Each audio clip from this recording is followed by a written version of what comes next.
Good movie. Okay, Jamie, we're going to talk about movies. Okay, great. What is your favorite movie? My favorite movie is kind of a heavy movie. It's called Sophie's Choice with Meryl Streep and Kevin Kline. Okay. It's a movie. It's set in World War II. Meryl Streep plays a Polish woman who has come to America, and she's met a man, Kevin Kline, who has a series of problems of his own, mostly psychological, which she's not 100% aware of. And she does a bunch of scenes where she thinks of the past and the very difficult decision she had while during the war, living in Poland. She had to decide between two children which one would be murdered by the Nazis and which one wouldn't.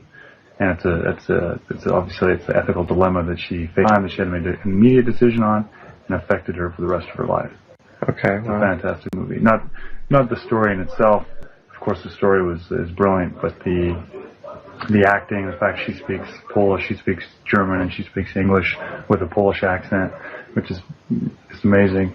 A writer who's actually a narrator through the movie as well. His character is great, and then Kevin Kline's basically a psycho character because he's a little bit deranged in itself. It's pretty neat. So all in all, the characters, the plot line, the movie, it's fantastic. Okay, great. Sophie's Choice. Sophie's Choice. It's I think actually won an Academy Award in 1985 or 84. Okay, great. All right, thanks a lot. My pleasure. The Jock.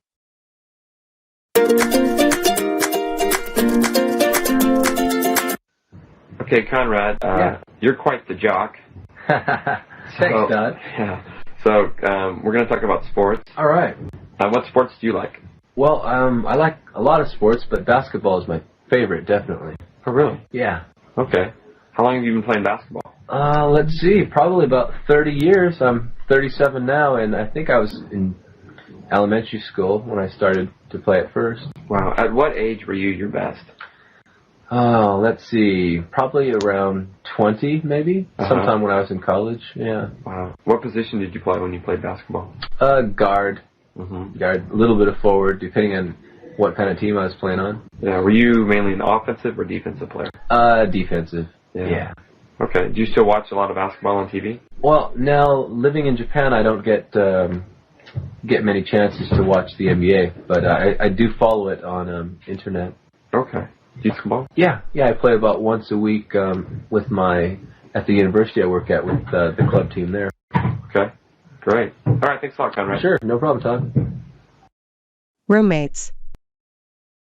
So, JJ, I hear you've got a good living arrangement. I love it. And, of course, like any person, I was a little bit leery about living with roommates, but at the same time I thought living in a foreign country, I didn't want to isolate myself completely, especially since I don't speak the language. And I first met Jessica at the airport, and when we were close to tears from laughing so hard on the train ride from the airport to Matsudo Station, I realized this was going to be a good living arrangement. And we got here, and the Brits had taken one half of the apartment, and so we Americans moved into the other half and have gotten along brilliantly. Even the little squabbles that tend to come up seem to be solved fairly quickly, maturely, and I love it. This is the best living arrangement I've ever had. At the same time, I think it's kind of something that can be expected when you come to teach abroad. It takes a certain kind of person to decide to leave everything familiar behind and meet new people, have new experiences. You're not taping any of this, are you? No, I am actually. Thanks a lot, JJ. Big Apple Baby. Okay, hello. Hi, how you doing? Doing pretty good. Good. What's your name? My name is Kevin. Kevin, and where are you from? I'm from Phoenix, Arizona. Okay, nice. In the United States. Wow, were you born in Phoenix? Actually, no. I was actually born in New York because my parents happened to be living in New York at that time.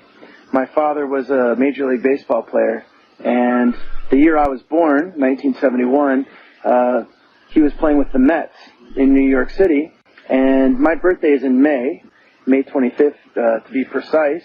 And so my mother happened to be with my father in New York because it was baseball season. So I was actually born in New York, but I grew up in Phoenix. So Phoenix is what I consider to be my hometown.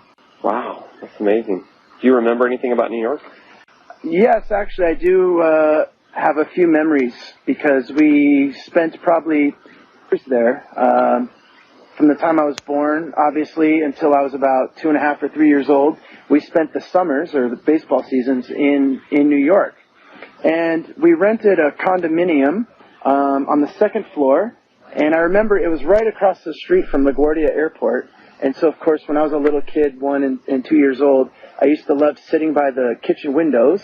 And I even remember it was a bay window, the kind where you can roll the window open. Yeah. And I used to roll the window open and just watch the airplanes take off and land all day. Wow. And That's cool. Another memory I have is the couple that lived below us was an elderly couple, and they acted pretty much like our grandparents. So I actually called them Grandma and Grandpa.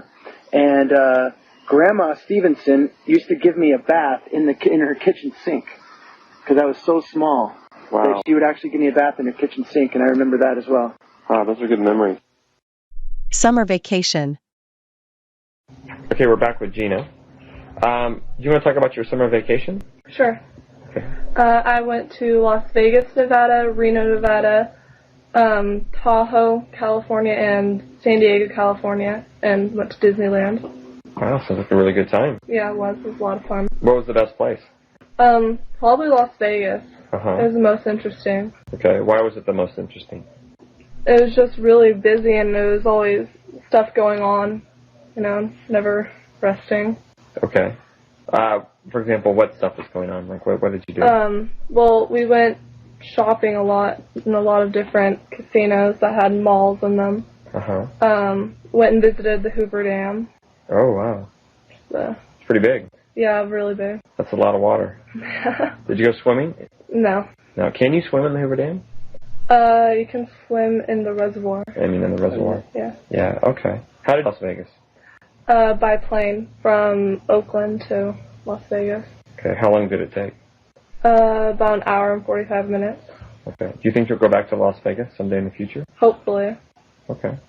Great. Thanks a lot, Gina. Welcome. First job. Okay, Charlotte, you've been a teacher for quite a while. Yeah, I started about 3 years ago, and my first job was in Rzeszów in the east of Poland. I was promised that I wasn't going to have to teach any beginners or any little children because it was my first job, and I was promptly given the beginner infants. My first day of teaching, I was given a book which said, just go into the classroom and say hello to the children, and they'll all say hello back to you and wave. I walked into a class of 5 4-year-olds, followed by all their mothers and grandmothers. I said hello, and they all burst into tears. I spent half the lesson trying to get them to say hello to each other and stop them crying while all the grandmothers stood round and stared at me. I finally finished off by singing the whatever Happy Princess song, all on my own, with crying infants to accompany me. It was one of the worst days of my life. I could identify with all the children, though, because I wanted to sit on the floor and cry with them by the end of it. I think that's when I realised that teaching kids was never going to be my vocation.